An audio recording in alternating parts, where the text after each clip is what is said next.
Welcome to the Lord of the Dark, the brutal and sacred process by which ordinary humans are transformed into superhuman space marines, beginning with the selection of young candidates through deadly trials, followed by years of agonizing surgical implantation of gene seed organs, hypno-indoctrination, and relentless physical conditioning. This transformation pushes aspirants beyond human limits, with many dying or going insane during the process, while those who survive emerge as 8-foot-tall killing machines who have sacrificed their humanity to become the Emperor's angels of death. Let's talk about one of the most brutal, sacred, and downright horrifying processes in the entire Warhammer 40k universe: the creation of a Space Marine. These 8-foot-tall killing machines don't just appear out of nowhere. They're forged through years of agony, loss, and transformation that would break any ordinary human mind. The process is so extreme, so fundamentally alien to anything we'd consider humane, that most aspirants die screaming long before they ever see a battlefield. But those who survive? They become something else entirely. Living weapons, the Emperor's angels of death, humanity's greatest defenders, and most terrifying warriors. If you want to understand just how powerful Space Marines truly are, you need to know how they're made. And it all begins with a single, desperate question: who is worthy? The selection process is where everything starts, and honestly, it's already savage before a single surgery takes place. Every chapter needs fresh blood, literally and figuratively, because Space Marines do fall in battle despite their legendary resilience. The gene seed must continue. The chapter must endure, and that means finding young humans who might, just might, survive what's coming. The problem is that the transformation process is so demanding, so physically and mentally destructive, that only a tiny fraction of candidates will ever make it through. We're talking about odds that would make any sane person run screaming in the opposite direction. Most chapters recruit from specific worlds, often savage places where life itself is a constant battle for survival. These aren't comfortable hive cities or peaceful agri-worlds. These are death worlds where the environment actively tries to kill you, feral worlds where tribal warfare is the norm, or the most brutal underhive slums where children learn to fight before they learn to speak. The logic here is brutally simple. If you've already survived hell, maybe you can survive what comes next. A boy who grew up soft, who never faced death, never had to make impossible choices, he's worthless to the chapters. They need warriors in the making, kids who've already got that killer instinct buried somewhere in their souls. The age requirement is critical, and this is something that really hammers home how disturbing this whole process is. Candidates must be young, typically between 10 and 14 years old, though some chapters push these boundaries slightly. Why so young? Because the gene seed implantation process requires a body that's still developing, still growing, still malleable enough to accept the radical changes being forced upon it. An adult human body has already finished developing. It would reject the implants, or worse, mutate in catastrophic ways. So the chapters take children, boys who haven't even finished growing, and they begin reshaping them into something post-human. Different chapters have different methods for finding these candidates, and the variety is actually fascinating from a lore perspective. The Space Wolves of Fenris choose from the warriors who die gloriously in battle, snatching them from the edge of death itself. The Ultramarines maintain a more structured system across their recruiting worlds, testing candidates through academies and martial schools. The Blood Angels seek out those with artistic souls alongside martial prowess, while the Dark Angels shroud their recruitment in secrecy, like everything else they do. Some chapters take the sons of nobility, believing good bloodlines produce good warriors. Others specifically seek out the lowest born, the desperate, the ones with absolutely nothing to lose. What most people don't realize is that being selected isn't an honor in the traditional sense. It's a death sentence with a tiny chance of resurrection as something greater. The families of chosen aspirants rarely celebrate. On many worlds, being taken by the Sky Warriors or the Angels of Death is viewed with a mixture of awe and horror. These parents know they'll never see their sons again, not really. Even if the boy survives, even if he becomes a full battle brother, the person he was will be completely erased. The laughing child who played in the mud, who dreamed simple dreams, who loved his family, that person will cease to exist. In his place will stand a weapon that barely remembers what it means to be human. The selection itself varies wildly between chapters, but it almost always involves some form of testing, some trial to separate the worthy from the worthless. Sometimes it's a hunt, where aspirants must track and kill a dangerous beast. Sometimes it's a gauntlet of combat against older aspirants or chapter serfs. Sometimes it's simply survival, being dropped into a hostile environment with nothing and told to make it back alive. The chaplains and apothecaries watch these trials closely, looking for specific qualities. Raw physical potential matters, obviously, but they're also watching for mental resilience, for that spark of aggression that can be shaped into righteous fury, for the ability to endure suffering without breaking. And here's the thing that really gets me about the selection process. These kids don't fully understand what they're signing up for. How could they? They see the towering giants in power armor, the living legends who descend from the sky, and they see glory. They see power. They see escape from their miserable lives. What they don't see, what they can't possibly comprehend, is the years of agony waiting for them, the surgeries that will tear their bodies apart and rebuild them, the conditioning that will strip away their memories, their personalities, their very sense of self. They're children making a choice that will define eternity, and they're making it based on incomplete information at best, deliberate manipulation at worst. So you've been selected. You're one of the rare few who caught the eye of the Adeptus Astartes. Whether through your performance in a gang war, your survival in some death world nightmare, or simply because a chaplain saw something in your eyes that spoke of potential. Congratulations. Now the real horror begins. Because selection was just the chapter deciding you might be worth their time. The trials are where they find out if you're actually worth keeping alive. Every chapter handles this differently, and honestly, the variety is part of what makes this whole thing so fascinating to dig into. Some chapters conduct their trials before any surgical work begins. Others start implanting organs and then throw aspirants into deadly situations to see if the new biology takes hold properly. But one thing remains constant across nearly every chapter in existence. The trials are designed to kill you. Not metaphorically, not as some tough love training exercise. They are literally constructed to thin the herd through death, because the Adeptus Astartes cannot afford to waste precious gene seed on anyone who isn't absolutely worthy of receiving it.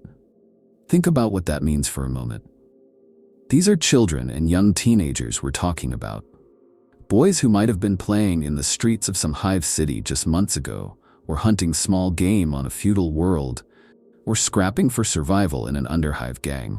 Now they're being thrown into situations where the expected outcome is death. The chapter isn't hoping everyone survives. They're expecting most won't. That's the point. The Space Wolves provide one of the most infamous examples of trial brutality. Their aspirants, chosen from the warrior tribes of Fenris, must undertake a journey across the frozen hellscape of their homeworld with virtually no supplies. We're talking about temperatures that would kill an unaugmented human in minutes, predators that have evolved specifically to hunt in those conditions, and distances that would challenge even experienced mountaineers with full gear. The aspirants get none of that. They get pointed in a direction and told to reach the fang or die trying. Most choose option 2, though not voluntarily.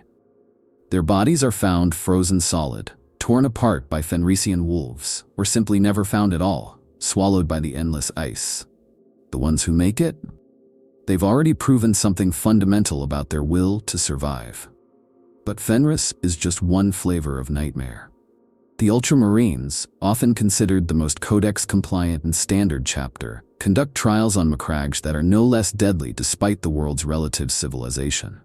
Their aspirants face gladiatorial combat, wilderness survival in the planet's more hostile regions, and psychological evaluations that would shatter most adults. The difference is that the Ultramarines approach it with characteristic organization and documentation. Every death is recorded, analyzed, studied for patterns. They're not cruel for cruelty's sake, they're simply thorough in their lethality. The Blood Angels take a completely different approach that honestly feels more like ritual sacrifice than military selection. Their aspirants must journey across the radiation-scorched deserts of Baal and its moons, facing thirst, exposure, and the constant threat of mutant creatures. But here's where it gets really grim. They're also battling each other. The competition for limited resources means aspirants often kill fellow candidates just to survive long enough to reach the chapter's fortress. The Blood Angels see this as weeding out the weak, but fans have long debated whether this contributes to the psychological instability that plagues the chapter. You're literally teaching these boys to murder each other before they've even received their first implant. What does that do to a developing mind? Then you've got chapters like the Imperial Fists, who believe suffering builds character in the most literal sense possible. Their trials emphasize endurance through pain. Aspirants might be subjected to extreme temperatures, sensory deprivation, or physical torment specifically designed to test their mental fortitude. The chapter isn't just looking for boys who can fight. They want boys who can endure anything and keep fighting. Peter Turbo fans love pointing out the irony that the Imperial Fists' focus on fortification and defense extends even to how they build their Marines, constructing psychological walls through shared trauma. Some of the more secretive chapters conduct trials that we know almost nothing about, which honestly makes them even more terrifying to contemplate. The Dark Angels, for instance, select from multiple recruiting worlds and conduct trials that are deliberately kept vague in official records. Given what we know about the Dark Angels' obsession with secrets, it's not hard to imagine their trials involve tests of loyalty and discretion as much as physical capability. Can this boy keep a secret unto death? They're going to find out, possibly by putting him in situations where betraying information would save his life. The casualty rates during these trials are genuinely staggering when you stop to think about them. Some sources suggest that for every aspirant who survives to receive implantation, anywhere from 10 to 100 might have died during selection and trials combined. The numbers vary wildly depending on the chapter and their recruitment methods, but even the most conservative estimates paint a picture of industrialized child mortality in service to the Imperium. Every single Space Marine you see on the tabletop represents a small mountain of dead boys who didn't make the cut. What's particularly disturbing is how the chapters view this attrition. They don't mourn these deaths. They don't hold memorials for failed aspirants. These boys are simply acceptable losses. The gene seed is too precious, the chapter standards too high to waste resources on sentiment. Some chapters do maintain records of fallen aspirants, but this is more for data collection than remembrance. The Adeptus Astartes need to know which trials produce the best candidates, which worlds yield the strongest aspirants, which methods most efficiently separate the worthy from the chaff. The psychological impact on survivors is something that doesn't get discussed enough in the lore, but fans have theorized extensively about it. These boys have watched friends die. They've possibly killed other aspirants themselves. They've endured physical and mental torment that would qualify as war crimes in any civilized society. And this is before a single scalpel has touched their bodies. The trials aren't just testing physical capability. They're beginning the process of breaking down the human mind so it can be rebuilt into something that can handle what comes next. Because here's the thing that really drives the horror home. The trials are considered the easy part. Everything these boys have survived, all the death and suffering and trauma they've witnessed, is just the prologue. The apothecaries are waiting with their surgical tools, and they're about to turn these children into something that isn't quite human anymore. The trials prove the aspirants could survive impossible odds. Now the chapter is going to find out if they can survive being unmade and reforged into angels of death. So you've survived the trials. You've crawled through hell, watched friends die beside you, pushed your body and mind past every limit you thought you had. You're broken, exhausted, probably carrying wounds that would kill most grown men. And now you think the worst is over. You think you've proven yourself and earned the right to become a Space Marine. You haven't earned anything yet. The trials were just the filter. They were the chapter's way of weeding out the weak before they wasted precious resources on someone who'd just die on the operating table anyway. Because what comes next makes everything you've endured look like a warm-up exercise. The trials tested your potential. The implantations will remake you from the inside out, and your body will fight every single change with everything it has. The transformation begins in the Apothecarium, a place that's equal parts surgical theater, sacred temple, and torture chamber. The walls are lined with preservation tanks containing failed aspirants, some dead, some worse than dead, kept alive as warnings or as sources of biological material. The air smells of blood and sacred oils. Servitors move silently, preparing instruments that look more like weapons than medical tools. And somewhere in this nightmare, an apothecary waits for you with the first of 19 organs that will either transform you into a demigod or kill you in ways you can't imagine. The secondary heart is typically the first implant, and there's a brutal logic to that choice. Everything that comes after will place enormous strain on your cardiovascular system. Your original heart simply cannot handle what's about to happen to your body, so they give you a backup, but calling it a backup doesn't capture what it really is. The secondary heart is a genetic miracle grown from the chapter's gene seed, a piece of their Primarch's legacy that will beat inside your chest for centuries if you survive. The surgery itself is performed while you're conscious, not because the chapter lacks the means to sedate you, but because they need to monitor your reactions, need to see how your body responds to this alien organ being grafted into your chest cavity. They give you something for the pain. Most chapters aren't completely sadistic about this, but you feel everything. You feel them cutting through muscle and bone. You feel them making room beside your original heart. You feel the secondary heart being placed, connected, and then you feel it start beating. That moment changes everything. Suddenly, you have two heartbeats thundering in your chest, out of sync at first, then gradually finding rhythm together.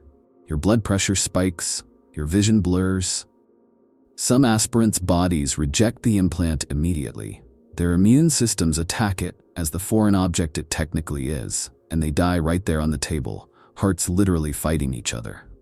Others survive the surgery only to die hours later when their circulatory systems can't handle the increased blood flow. But if you're lucky, if your genetics are compatible enough, if the gene seed takes, you wake up the next day with two hearts, and the knowledge that this was just the beginning. The secondary heart does more than provide redundancy, though that's certainly valuable when you're fighting enemies who specifically target vital organs. It allows for enhanced blood flow throughout the body, preparing your system for the massive changes to come. It can take over entirely if your primary heart is damaged, keeping you alive and fighting when any normal human would be dead. Some Space Marines have fought for hours with their original hearts destroyed, sustained entirely by this gift from their Primarch. The secondary heart is survival made manifest, and it's the foundation upon which everything else is built. But the chapter doesn't give you time to adjust. Within days, sometimes within hours, they move to the second implant, the os modula. And this is where the transformation starts getting truly alien, where you begin to stop being human in any recognizable sense. The os modula is a small, tube-shaped organ that gets grafted onto your pituitary gland, essentially hijacking your body's entire hormonal system. Its purpose is simple but terrifying. It's going to make your bones grow. Not just bigger, but denser, stronger, fundamentally different from human bone. The os modula secretes hormones that affect the calcium andite growth in your skeleton, and once it starts working, your body becomes a construction site. The pain of bone growth is something that's difficult to describe to anyone who hasn't experienced it. Imagine growing pains but constant, everywhere for months on end. Your skeleton is literally reshaping itself, becoming something that can support the massive muscle growth to come, something that can withstand impacts that would shatter ordinary human bones into powder. The os modula also works in conjunction with a chemical therapy the chapter administers, ceramide calcium compounds that get incorporated directly into your bone structure. Over time, your skeleton becomes almost metallic in its density and strength. This process takes years to complete fully. The os modula keeps working long after it's implanted, continuing to strengthen and reshape your bones as you grow. Some aspirants experience growth spurts so rapid and painful that they're essentially bedridden for weeks, their bodies contorting as bones lengthen and thicken. Others develop complications, bones that grow wrong, fusing where they shouldn't, creating crippling deformities that end in their journey toward becoming a space marine. The apothecaries monitor every aspirant constantly during this phase, watching for signs that the os modula is malfunctioning or that the body is rejecting the changes. The psychological toll of these first 2 implants cannot be overstated. You went into the apothecarian as a human being, a tough one, certainly a survivor, but still recognizably human. You come out as something else. Your chest holds 2 hearts. Your bones are changing into something that isn't quite bone anymore. You look in a mirror and still see yourself, but you can feel that you're different now. You can feel the changes happening inside you, constant reminders that the person you were is dying slowly, being replaced by something the Imperium needs more than it needs another human. The aspirants who struggle most with this phase aren't the ones who find the physical pain unbearable, though that certainly claims its share. It's the ones who can't let go of their humanity, who keep clinging to who they were before. The transformation demands total surrender. You have to accept that the boy who was selected, who survived the trials, is never coming back. What emerges from this process will share his memories, maybe some of his personality, but it won't be him. It will be something greater, something terrible, something holy. And this is just the beginning. 2 organs down, 17 to go, each one more transformative than the last. The secondary heart is beating alongside your original one now. Your bones are slowly hardening into something that can withstand impacts that would shatter normal human skeletons. You've survived the first implantations, your body somehow accepting these alien organs that have no business being inside a human being. But if you think the apothecaries are done with you, you're tragically mistaken. The transformation has barely begun, and the next phase is going to reshape you in ways that will make those first surgeries feel almost gentle by comparison. The biscopia is next, and this one is going to hurt in ways you can't even imagine yet. This organ gets implanted directly into your chest cavity, nestled close to your heart where it can do its work most effectively. What does it do? It fundamentally rewrites how your muscles grow and develop. See, normal human muscle growth has limits. You can train all you want, eat perfectly, push yourself to absolute exhaustion day after day, and eventually you hit a ceiling. Your body simply cannot build muscle past a certain point because evolution never designed humans to be walking tanks. The biscopia removes that ceiling entirely. Once this organ takes hold and starts secreting its cocktails of growth hormones directly into your bloodstream, your muscles begin expanding at rates that would be considered cancerous in any normal medical context. We're talking about muscle fibers that don't just grow larger but fundamentally restructure themselves at the cellular level. The density increases exponentially. The fibers become layered in ways that human anatomy simply doesn't allow for. Your chest expands, your shoulders broaden, your arms and legs thicken with slabs of muscle that would make the most dedicated bodybuilder weep with envy and confusion. But here's the thing the recruitment sermons never mention. This growth isn't painless. Your body is being forced to build tissue at speeds it was never designed to handle. Your skin stretches and tears as the muscle beneath it expands faster than the outer layers can accommodate. Your tendons and ligaments, even strengthened by the os modula's work on your skeleton, struggle to keep up with muscles that are suddenly capable of generating forces that could literally rip your own bones from their sockets if the process isn't carefully managed. Aspirants have been known to accidentally dislocate their own limbs simply by moving wrong during this phase. Their newly enhanced muscles contracting with strength their joints couldn't yet handle. The apothecaries monitor this process obsessively, adjusting hormone levels, sometimes surgically intervening when growth becomes uneven or dangerous.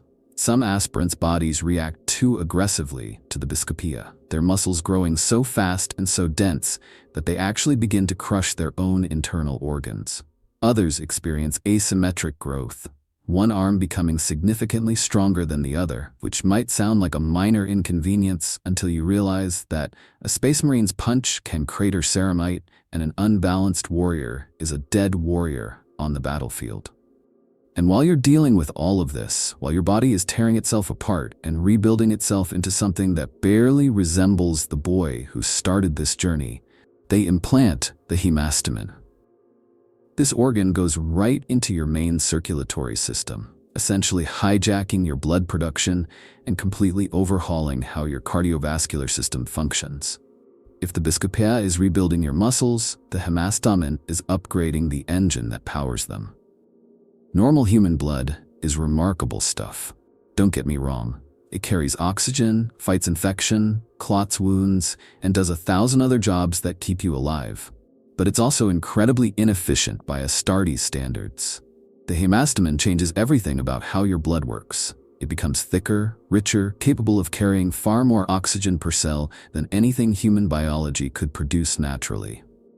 The red blood cells themselves are altered, becoming more numerous and more efficient at their core function of keeping your tissues supplied with the oxygen they need to function. This matters because those new muscles of yours are hungry. They demand oxygen at rates that would give a normal heart a fatal attack just trying to keep up. Remember that secondary heart they implanted earlier? This is where it really starts earning its place. Working in tandem, your two hearts can now pump this enhanced blood through your system at pressures that would burst normal human blood vessels. But your vessels aren't normal anymore either. The hemastomen's influence extends throughout your entire circulatory system, strengthening arterial walls, improving capillary efficiency, essentially rebuilding your entire blood delivery network from the inside out. The combination of Biscopea and hemastomen working together creates a feedback loop of enhancement that transforms aspirants from merely strong into something genuinely superhuman. Your muscles can now perform at levels that would be physically impossible for baseline humans, and your blood can actually support that performance instead of leaving you gasping and cramping after seconds of exertion. Space Marines can fight at full intensity for hours, days even, because their bodies have been engineered to sustain efforts that would kill normal soldiers in minutes. But the process of getting there remains brutal beyond description. Your body burns through calories at terrifying rates as it builds all this new tissue. Aspirants at this stage eat constantly, consuming nutrient pastes and protein compounds that would make a normal person violently ill. And still they lose weight initially, their bodies cannibalizing fat reserves and even existing muscle tissue to fuel the transformation happening inside them. They look gaunt, almost skeletal in places, even as their frames expand with new growth. It's disturbing to witness, this contradiction of wasting and building happening simultaneously. Some chapters use this phase to begin additional training, forcing aspirants to use their changing bodies even as those bodies rebel against them, learning to control strength that doubles week over week, learning to move in a form that no longer matches your mental self-image, learning to fight when every muscle aches with growth pains that never seem to end. The philosophy is brutal but practical. A Space Marine cannot afford adjustment periods on the battlefield. They must be ready to use whatever capabilities they possess the moment those capabilities manifest. Your muscles are swelling with unnatural power now, fibers dense enough to crush ceramite if you could control them properly. Your blood runs hotter, richer, carrying oxygen and nutrients with an efficiency that would make any normal human's circulatory system look like a clogged pipe. The Biscopea and hemastomen have done their work, transforming you from a merely enhanced human into something approaching the physical baseline of a Space Marine. But raw strength and efficient blood mean nothing if you bleed out from a single wound or collapse from exhaustion at a critical moment. The Imperium didn't invest all this suffering into you just to watch you die from something as mundane as blood loss or sleep deprivation. The next implantations are about to turn you into something that refuses to die even when every logical biological process says you should. The Laraman's organ comes next, and this one is absolutely fascinating in how elegantly brutal its function is. It's a small, dark, liver-shaped organ that gets implanted in your chest cavity, and its job is deceptively simple. It produces specialized cells called Warhammer cells that are stored in your bloodstream, waiting for the moment they're needed. When you suffer a wound, any wound, these cells activate instantly and rush to the site of injury. But they don't just clot blood like normal platelets, they're far more aggressive than that. Warhammer cells form an almost skinite substance over wounds within seconds of exposure to air, sealing injuries that would leave normal humans bleeding out in minutes. We're talking about wounds that would be immediately fatal, getting plugged so fast that a space marine can keep fighting without even slowing down. The implications of this are staggering when you really think about it. A normal human takes a bolter round to the arm, they're going into shock, bleeding everywhere, probably dying within minutes without immediate medical attention. A space marine takes that same round, and the Warhammer cells are already sealing the wound before the pain signals even fully register. The bleeding stops almost instantly, replaced by this tough, protective layer that lets them keep swinging their chainsword or firing their weapon. It's not healing in the traditional sense.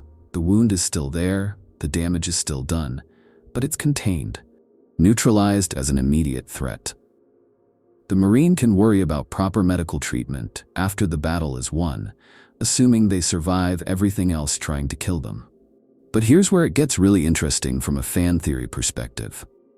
Some people in the community speculate that the Warhammer's organ might have been derived from some form of Xeno's biology, possibly even something connected to the Tyranids' regenerative capabilities, though obviously reverse-engineered and adapted long before the hive fleets arrived. Others suggest it could be related to perpetual physiology, a crude attempt to replicate the Emperor's own regenerative abilities in a form that mortal flesh could sustain.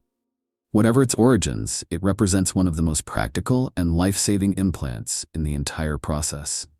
Not as dramatic as the secondary heart, not as visibly transformative as the osmodula or biscopia, but absolutely essential for battlefield survival. The implantation process itself is relatively straightforward compared to some of the other organs, though straightforward in this context still means having your chest cavity opened and a foreign organ grafted into your internal systems while you're conscious enough to feel most of it.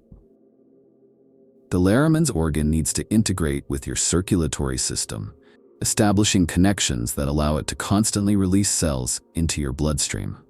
The pain is significant but manageable compared to what came before.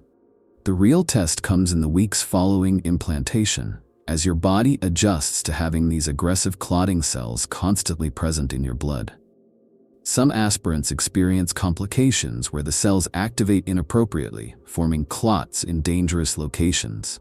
Others find their wounds healing too aggressively, the Warhammer cells creating scar tissue that interferes with movement or organ function. The apothecaries monitor these complications carefully, adjusting and intervening where necessary, but some aspirants simply can't adapt. Their bodies reject this gift of survival, and they join the ever-growing list of those who fell before reaching the end. Now we come to the catalepsian node, and this implant is where the Space Marine transformation starts getting into territory that fundamentally separates them from anything we'd recognize as human. This small organ gets implanted directly into the back of the brain, nestled against the brainstem, where it can interface with the most primitive and essential neural functions. Its purpose is to completely rewire how a Space Marine experiences and requires sleep. And the results are nothing short of miraculous from a military perspective. Normal humans need sleep, not want it, need it. Go without sleep for a few days and you start hallucinating, your cognitive function degrades, your immune system weakens, and eventually your body simply shuts down. It's a fundamental biological requirement that evolution built into us over millions of years. The catalepsian node essentially tells evolution to go screw itself. Once this implant is fully integrated, a Space Marine can go without traditional sleep for extended periods. We're talking weeks, potentially months under extreme circumstances, by allowing different portions of their brain to rest independently while the rest remains fully active and alert. Think about what this means tactically. A normal army needs to sleep. They need downtime, they need rest cycles, they need moments of vulnerability where sentries are the only thing standing between them and a surprise attack. Space Marines don't have this weakness. They can fight continuously, march continuously, remain alert continuously for periods that would reduce normal humans to shambling, hallucinating wrecks. During a prolonged siege or campaign, this advantage compounds exponentially. While the enemy is rotating troops, managing fatigue, dealing with the inevitable mistakes that come from exhaustion, the Space Marines just keep coming. Relentless, tireless, an enemy that never sleeps, never wavers, never gives you a moment to catch your breath. The catalepsian node also allows Space Marines to enter a state called sus and membrane hibernation when combined with another implant we'll discuss later, essentially letting them survive in a death-like suspended animation for years if necessary. But even without that extreme application, the basic sleep elimination function is terrifying enough. Imagine facing an enemy that has been fighting for 3 weeks straight, without rest, and shows no signs of fatigue whatsoever. Imagine knowing that no matter how long you hold out, no matter how well you defend, they will never tire before you do. The implantation of the catalepsian node is one of the more dangerous procedures in the entire process, simply because of where it needs to go. Brain surgery is never simple, and grafting a foreign organ directly onto the brainstem requires precision that leaves zero margin for error. One slip, one miscalculation, and the aspirant dies instantly, or ends up in a vegetative state. Even successful implantations carry risks. Some aspirants experience seizures as their brains adapt to the new sleep patterns. Others suffer personality changes as the node's integration affects nearby neural structures. The apothecaries have refined this procedure over 10,000 years, but it remains one of the most delicate operations in the transformation sequence. What strikes me most about these two implants is how they represent the Imperium's philosophy toward its greatest warriors in microcosm. The Laraman's organ isn't about helping Space Marines heal, it's about keeping them fighting through wounds that should stop them. The catalepsian node isn't about helping them rest better, it's about eliminating rest as a requirement entirely. Every implant, every modification, every ounce of suffering inflicted during this process serves one purpose: creating a weapon that never stops, never falters, never surrenders to the biological limitations that constrain ordinary humans. The aspirants lying on those surgical tables aren't being enhanced, they're being optimized, stripped of weaknesses one organ at a time until what remains can no longer be called human by any meaningful definition. Your body can now survive wounds that would kill a normal human 10 times over. The Laraman's organ has turned your blood into a self-sealing miracle of biological engineering, and the catalepsian node has freed you from the weakness of sleep.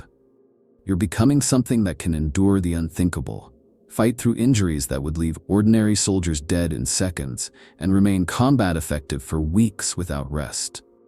But survival isn't enough. A Space Marine doesn't just need to endure. He needs to operate in environments and situations that would starve, poison, or otherwise destroy any conventional warrior.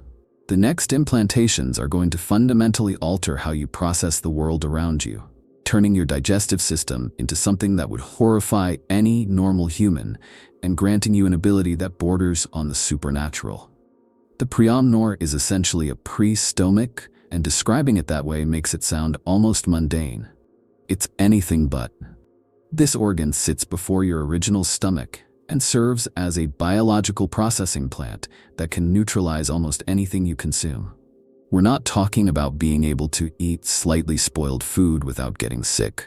We're talking about the ability to consume substances that would be immediately lethal to normal humans: poisonous plants, toxic chemicals, contaminated meat that's more bacteria than protein, even certain types of rock and mineral matter if necessary. The preomnor analyzes everything you ingest, identifies dangerous compounds, and either neutralizes them or isolates them so they can pass through your system without killing you. Think about what this means for a warrior who might be deployed to any environment in the galaxy. Stranded on a death world where every plant secretes contact poison? You can eat them anyway. fighting through a hive city where the only available sustenance is corpse starch so contaminated with industrial runoff that it glows in the dark. Down it goes. Captured by enemies who try to poison your food supply, their assassination attempts become your dinner. The Priamnor doesn't just give you a survival advantage, it makes you essentially impossible to kill through environmental toxins or tainted supplies. The implantation process for the Priamnor is particularly unpleasant because of where it sits in your body. The apothecaries have to create space in your thoracic cavity for an entirely new organ, rerouting your digestive tract to accommodate this additional processing station.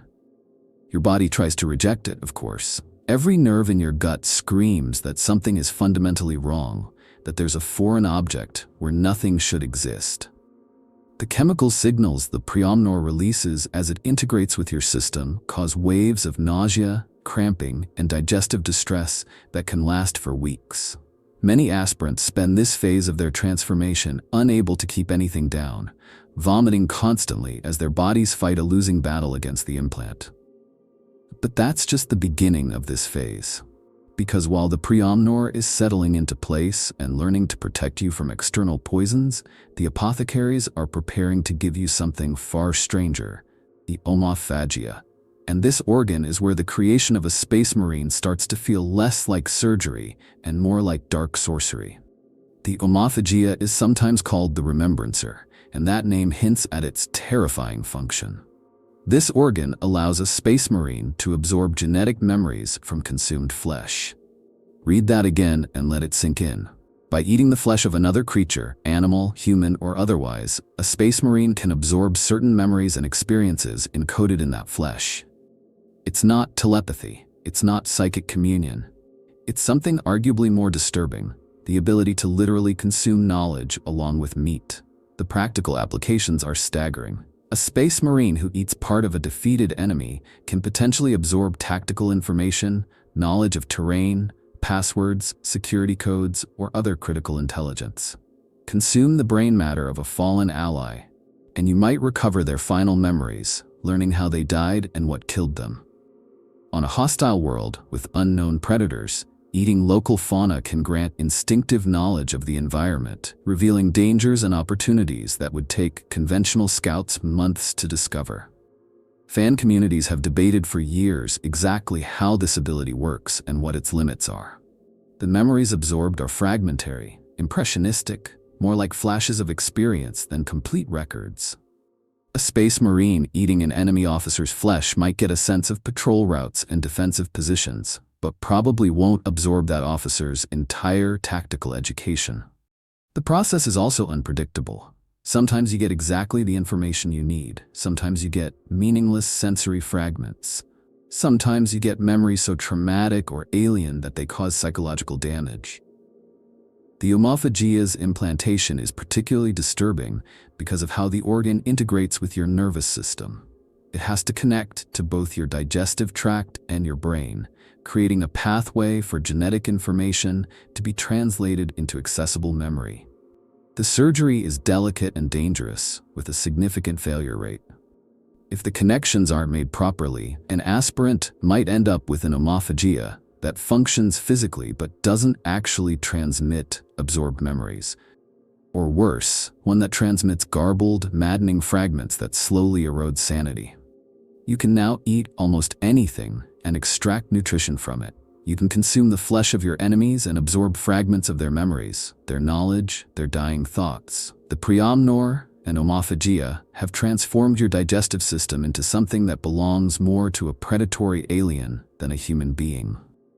You're becoming a creature that can sustain itself in environments where normal soldiers would starve. And you can learn from the dead in ways that no amount of interrogation could ever achieve. But what good is any of that if you can't breathe the air on the battlefield? What use is superhuman strength and impossible endurance if the atmosphere itself kills you before you can reach the enemy? This is where the multi-lung comes in. And it's one of those organs that really demonstrates just how thoroughly the Emperor's geneticists thought through every possible scenario a space marine might face. The galaxy is vast beyond comprehension, filled with worlds that have atmospheres ranging from mildly toxic to instantly lethal. Some planets have air so thin that normal humans would suffocate in minutes. Others have atmospheres so thick with industrial pollutants or volcanic gases that a single breath would dissolve your lungs from the inside out. And then there are the void environments, the space hulks and damaged ships where the air might be contaminated with anything from radiation to demonic corruption. A space marine needs to fight in all of these places, often without warning, often without the luxury of specialized equipment. The multi-lung is essentially a third lung, but calling it that undersells just how sophisticated this organ really is. It's implanted into your chest cavity alongside your existing respiratory system, and it works in concert with your original lungs to provide a level of environmental adaptation that borders on the miraculous. When you're breathing normal air, the multi-lung mostly stays dormant, letting your enhanced original lungs handle the work. But the moment it detects toxins, low oxygen, or other environmental hazards, it kicks into action. The organ can filter out an incredible range of poisons and pollutants, essentially scrubbing your air supply before it reaches your bloodstream. It can extract oxygen from atmospheres so thin they'd leave normal humans gasping. And in truly hostile environments, it can actually shut down your normal respiratory system entirely and take over completely, protecting your vulnerable original lungs while keeping you alive and combat capable. The implantation process is invasive in ways that are hard to fully appreciate. Your chest cavity has to be opened up again, and the apothecaries have to find space for an entirely new organ in a torso that's already crowded with enhanced biology. The multi-lung needs to be connected to your trachea, integrated with your existing respiratory muscles, and linked to the nerve clusters that control automatic breathing. Your body has to learn to use 3 lungs instead of 2, and the coordination between them isn't automatic. There's a period of adjustment where aspirants struggle to breathe properly, where the multi-lung activates at inappropriate times or fails to engage when it should. Some aspirants suffocate during this phase, their bodies unable to figure out how to use their new respiratory system. Others develop chronic breathing problems that never fully resolve, leaving them with a rattling wheeze that marks them as flawed specimens. But those who adapt gain something remarkable. They can fight in environments that would kill unaugmented humans in seconds. They can walk through clouds of toxic gas without so much as a cough. They can operate in the void with only minimal protection, their multi-lung extracting every possible molecule of oxygen from whatever atmosphere exists. There are accounts of space marines fighting in the depths of hive cities where the air was so polluted it was essentially liquid poison, and they didn't even slow down. There are records of Astartes operating on death worlds where the atmosphere was corrosive enough to eat through standard respirators, and they breathed it like it was nothing. The multi-lung transforms hostile environments from lethal obstacles into minor inconveniences. But breathing isn't enough either. You need to see what you're fighting, need to perceive threats before they perceive you. And on battlefields where the light might be anything from blinding plasma fire to absolute darkness, normal human vision is hopelessly inadequate. This is where the oculoby enters the picture, and it represents one of the more elegant solutions to the problem of sensory enhancement. The oculoby isn't actually a replacement for your eyes. Instead, it's a small organ implanted at the base of your brain, directly connected to your optical nerves. What it does is modify how your brain processes visual information, essentially upgrading your entire visual system without the need to replace your actual eyeballs. The organ releases hormones and chemical signals that trigger changes in your eyes themselves, causing them to become far more sensitive and adaptable than normal human eyes. But more importantly, it alters your visual cortex, allowing your brain to process visual information with superhuman speed and clarity. The results are genuinely impressive. Space Marines can see in conditions that would leave normal humans effectively blind. Low-light environments that would require night vision equipment for regular soldiers are perfectly visible to an Astartes. Their eyes adapt to changing light conditions almost instantaneously, meaning they can transition from bright daylight to total darkness. without the disorienting adjustment period that normal humans experience. They can perceive details at distances that would require magnification for unaugmented vision. And perhaps most importantly, they can process what they're seeing fast enough to react to threats that would be invisible blurs to normal human perception. The implantation of the oculoby is delicate work, requiring the apothecaries to access the brain itself through the eye sockets. It's one of those procedures where the slightest mistake can result in permanent blindness or catastrophic brain damage. Aspirants are conscious during parts of it, their eyes held open while instruments probe behind them into the skull. The pain is extraordinary, but more disturbing is the visual distortion that comes as the organ begins to take effect. Colors shift and blur, distances become meaningless, the world fractures into incomprehensible patterns as your brain struggles to adapt to its new capabilities. Some aspirants go temporarily insane during this phase, their minds unable to process the sensory overload. Others never fully recover their sanity, left with permanent visual hallucinations or an inability to interpret what they're seeing. Those who come through intact emerge with eyes that glow faintly in the dark, a side effect of the enhanced light sensitivity. They can read script from across a battlefield, track fast-moving targets with perfect clarity, and see in spectrums that normal humans can't even perceive. Combined with their armor's auto-senses, a Space Marine's visual capabilities are almost omniscient by human standards. You've endured surgeries that would have killed you 100 times over without the enhanced biology keeping you alive. Your body is a cathedral of engineered organs now, each one working in concert to transform you into something that barely resembles the frightened child who first caught the chapter's attention years ago. You can breathe poison, see in darkness, eat the dead and steal their memories, survive wounds that would drop an armored vehicle, and fight for weeks without sleep. By any reasonable measure, you're already superhuman. You're already a weapon that most enemies of the Imperium couldn't hope to match. But you're not a Space Marine yet. Not truly, because there's one final implant remaining, one last surgery that separates the aspirant from the Astartes, and veterans who have endured everything up to this point speak of it in hushed, reverent tones. The black carapace, the 19th and final organ, the interface that will bind you to your power armor and complete your transformation into one of the Emperor's angels of death. And every single aspirant who has survived to this point will tell you the same thing. Nothing that came before compares to what happens next. The black carapace isn't like the other implants. It's not a discrete organ that gets tucked away inside your chest cavity or nestled against your brainstem. It's a living membrane, a sheet of neuroreactive plasteel that gets implanted directly beneath your skin, covering your entire torso, shoulders, arms, and legs. Imagine having a second skin grafted onto your body from the inside, a layer of synthetic tissue that needs to bond with your nervous system at thousands of individual points. That's what you're about to experience. And the apothecaries don't have the luxury of putting you fully under for this one. Your consciousness needs to remain at least partially active so they can monitor the neural bonding in real time.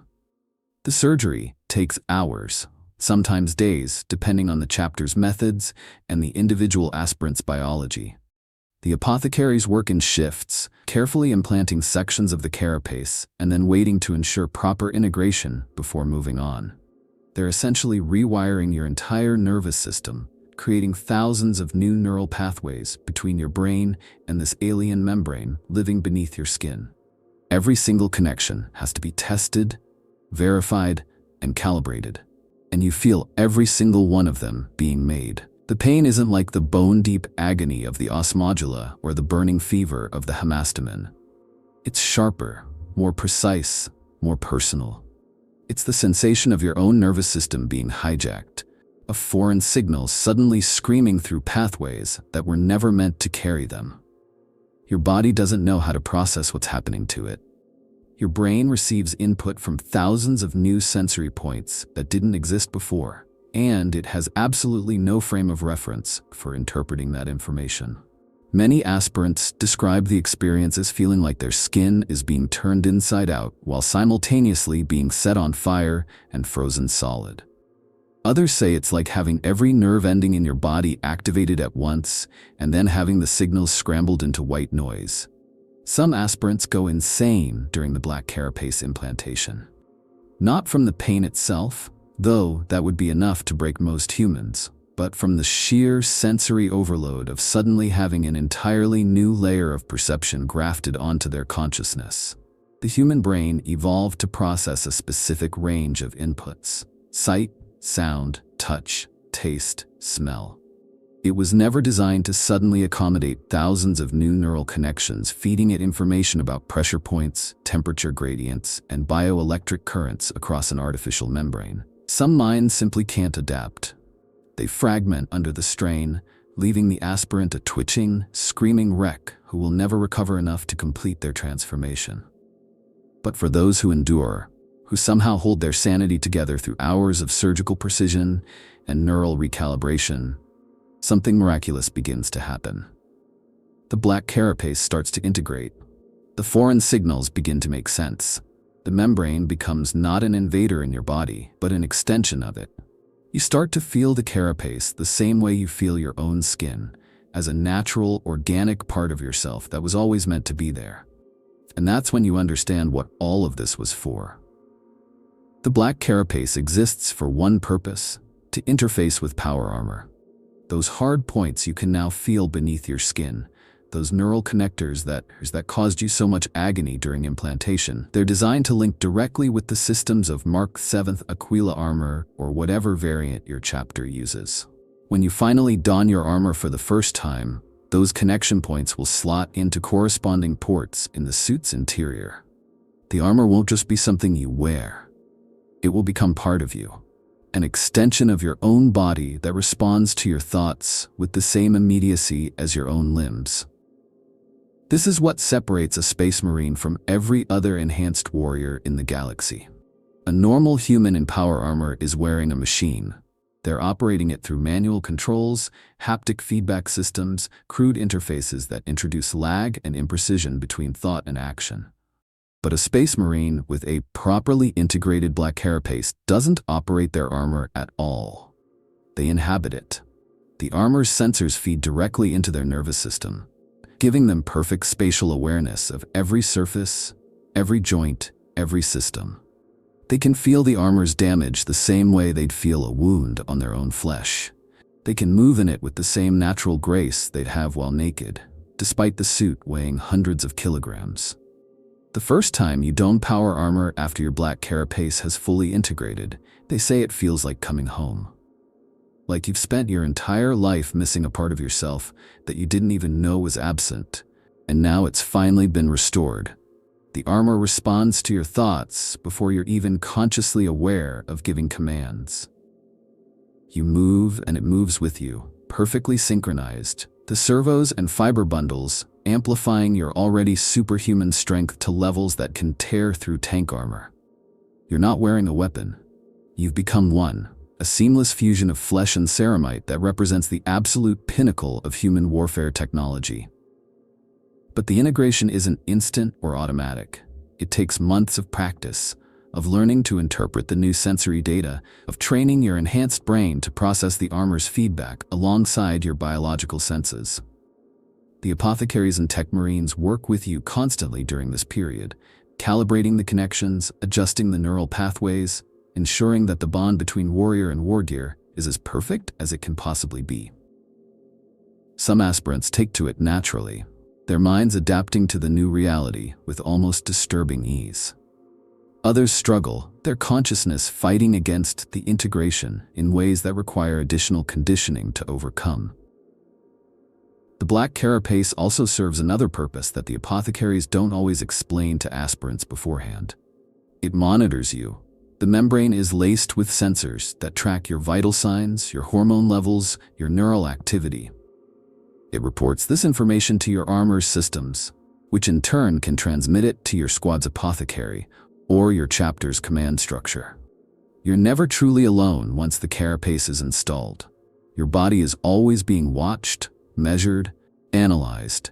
If you start to show signs of corruption, of genetic degradation, of the subtle taint that can creep into even the most stalwart warrior, the carapace will detect it. and your brothers will be informed. Some fans theorize that this monitoring function is actually the primary purpose of the Black Carapace, with the armor interface being almost secondary. They point to the Horus Heresy, to the countless Astartes who fell to chaos, and suggest that the Emperor designed the Carapace specifically to provide early warning of corruption. The fact that it also enables perfect armor integration was almost a bonus, a way to justify the implant's existence without revealing its true surveillance purpose. It's a dark theory, one that suggests even the Space Marines themselves are not fully trusted by the institutions that created them, but given everything we know about the Imperium's paranoia, it's entirely plausible. The recovery period after Black Carapace implantation is the longest of any surgery in the transformation process. The membrane needs time to fully bond with your nervous system, time for the thousands of neural connections to stabilize and mature. You spend weeks in a state of constant sensory adjustment, your perception of your own body shifting and changing as the integration deepens. Some days you feel invincible, perfectly attuned to your new biology. Other days, you feel like a stranger in your own skin. The Carapace's presence an alien intrusion that your mind keeps trying to reject. But eventually, it settles. Eventually, the Black Carapace becomes as natural as your heartbeat, as unremarkable as your breathing. You stop noticing it the same way you stop noticing the secondary heart or the enhanced lungs. It's simply part of who you are now, as fundamental to your existence as any organ you were born with. And when that happens, when the final implant has fully integrated and your body has stabilized around all 19 organs working in concert, the physical transformation is complete. Your flesh has been remade into something that would be unrecognizable to the child you once were.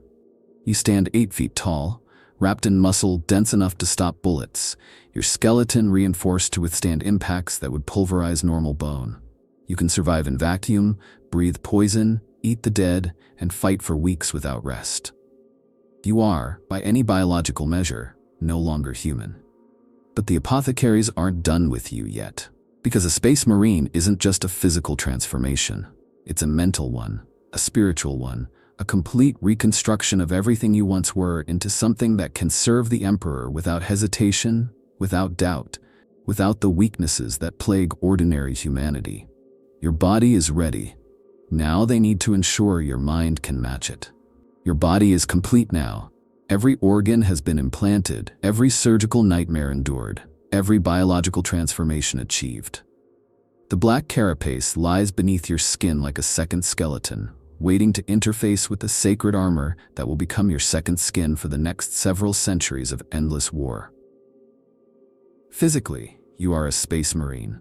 You stand over 7 feet tall, your muscles capable of tearing through steel, your bones able to withstand impacts that would pulverize concrete, your senses sharp enough to track a single heartbeat in a crowded room.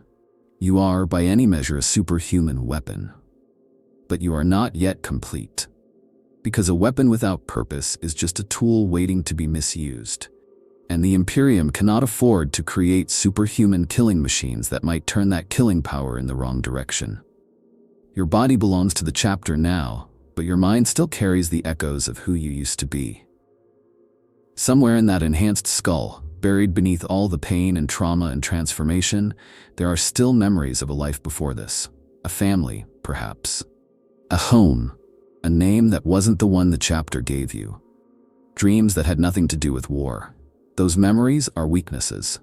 Those connections to your former humanity are vulnerabilities that enemies could exploit. That doubt could fester within, that might one day make you hesitate when hesitation means death. The chaplains and librarians cannot allow such flaws to persist in the Emperor's finest warriors. So while the apothecaries were reshaping your body, other specialists have been working on something far more intimate, far more invasive, far more fundamentally violating than any surgery. They've been rebuilding your mind from the ground up. Hypno-indoctrination begins almost from the moment you're selected, though most aspirants don't realize it at first. Those long hours in the darkness between surgeries, when you thought you were simply recovering from the latest round of implantations, your brain was being bombarded with subliminal conditioning.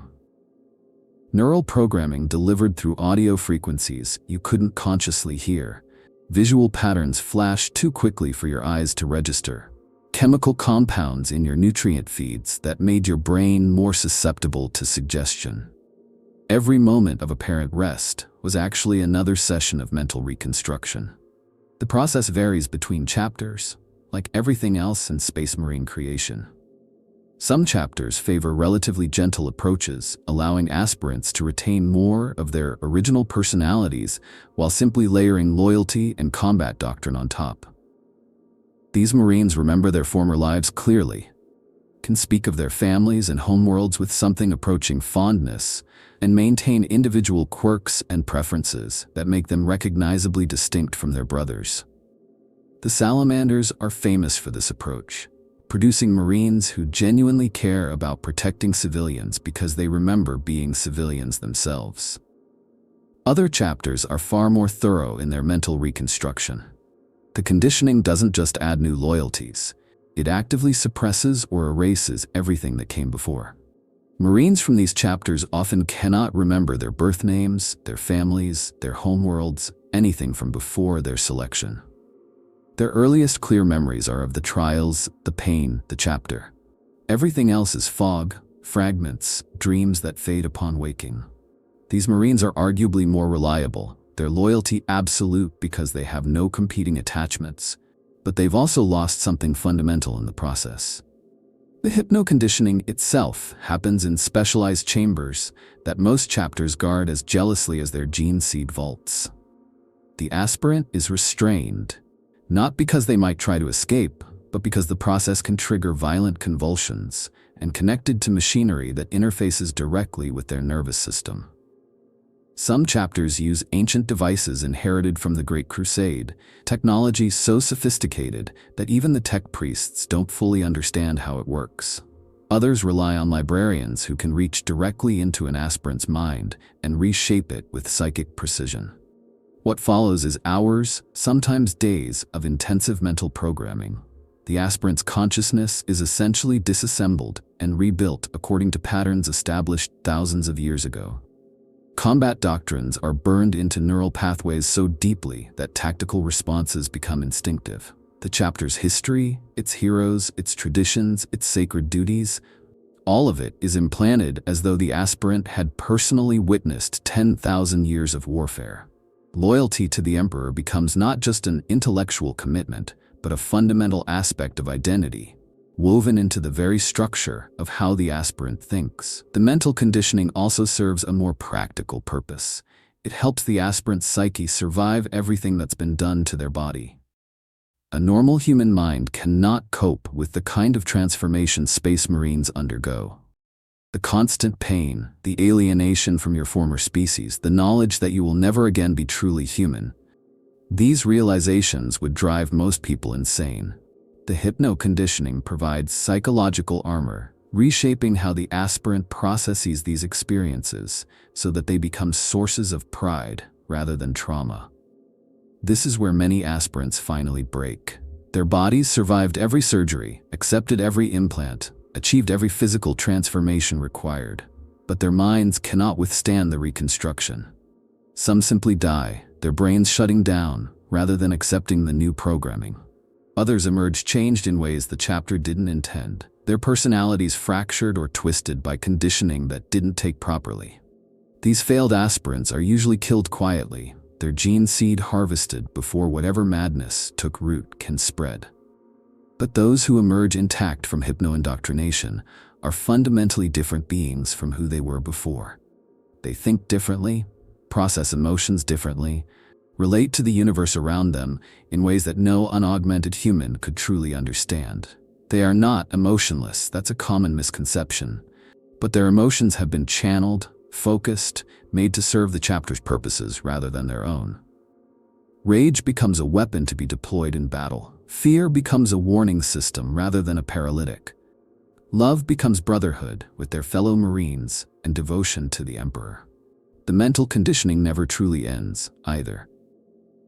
Throughout a Space Marine's centuries of service, they undergo regular sessions of reinforcement, prayer, meditation, and additional hypnotherapy designed to maintain the psychological architecture built during their creation.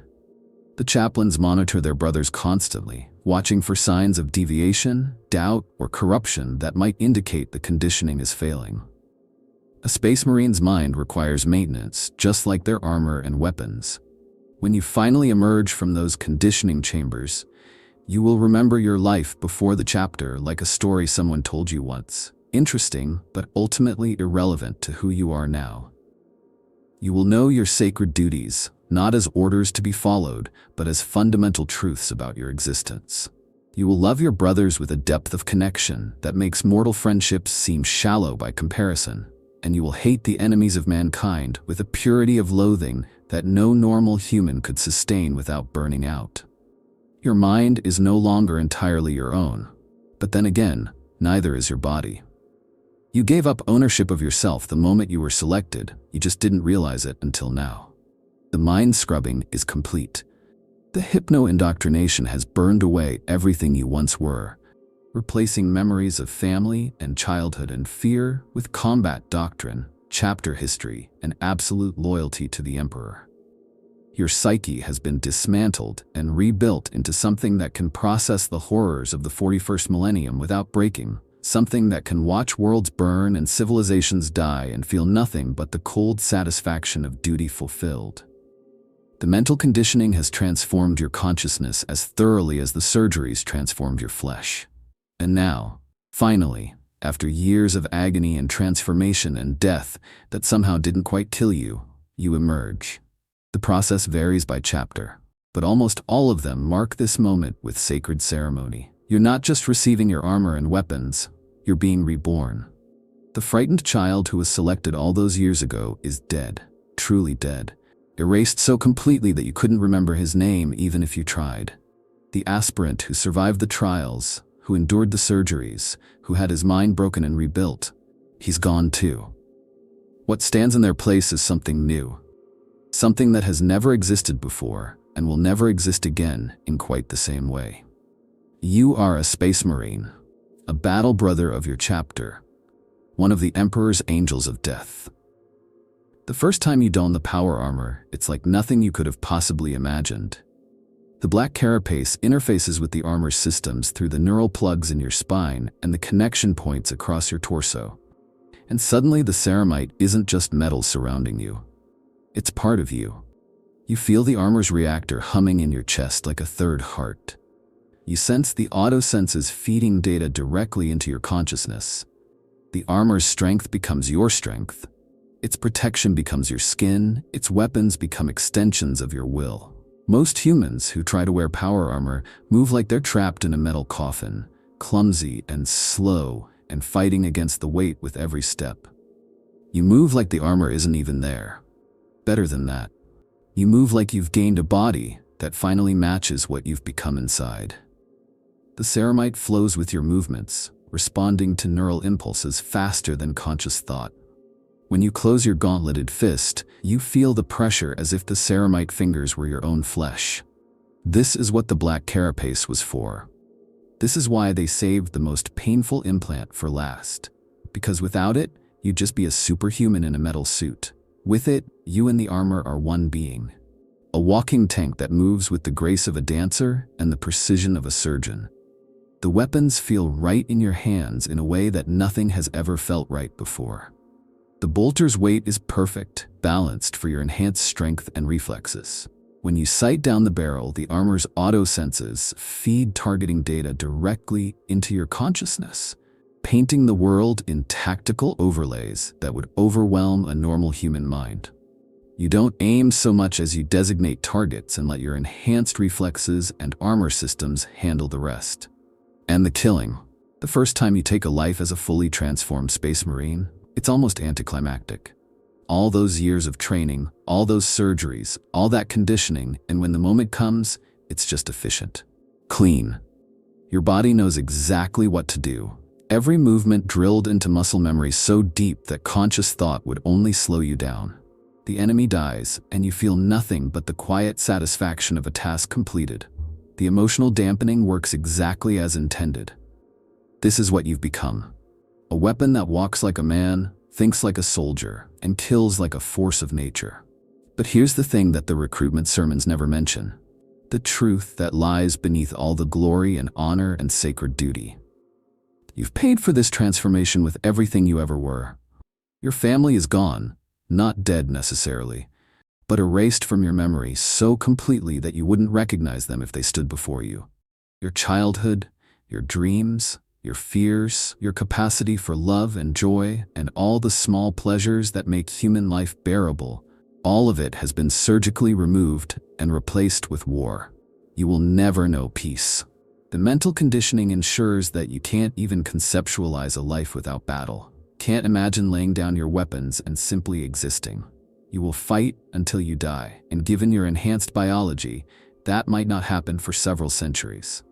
Centuries of endless war, watching brothers fall beside you, watching the Imperium's enemies multiply no matter how many you kill, watching humanity struggle and suffer and die while you stand apart from them, unable to truly connect with the species you've sworn to protect.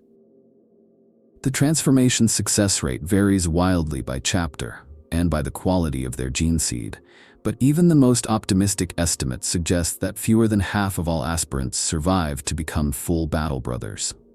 Some chapters lose 80 or 90% of their candidates, all those children selected for their potential, all those young warriors who survived the trials, and most of them died screaming on apothecary tables, or went insane from the hypno-indoctrination, or were simply rejected by gene seed that their bodies couldn't accept. You're one of the survivors, one of the fraction of a fraction who made it through intact. And you'll spend the rest of your very long life wondering if survival was actually the better outcome. Because the dead aspirants, the ones whose bodies rejected the implants or whose minds shattered during conditioning, they're at peace now. They died human, even if they died in agony.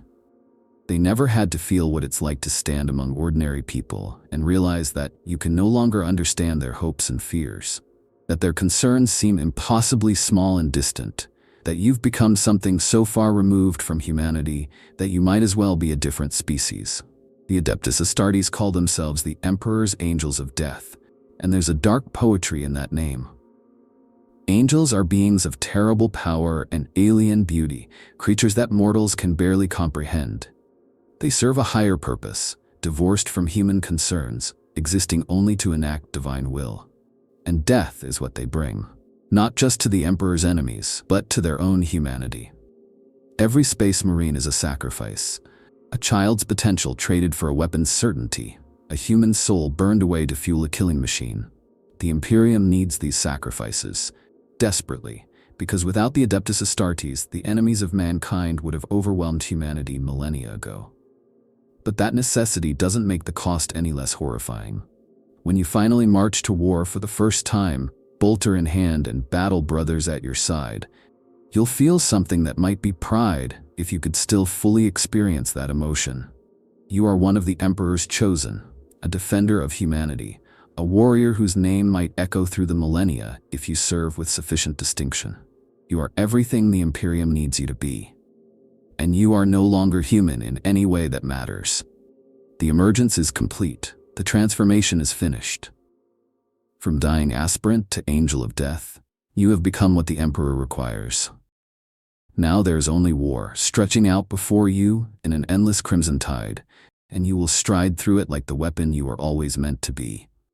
Whatever dreams that frightened child once harbored, whatever hopes that young aspirant once held, they're ashes now.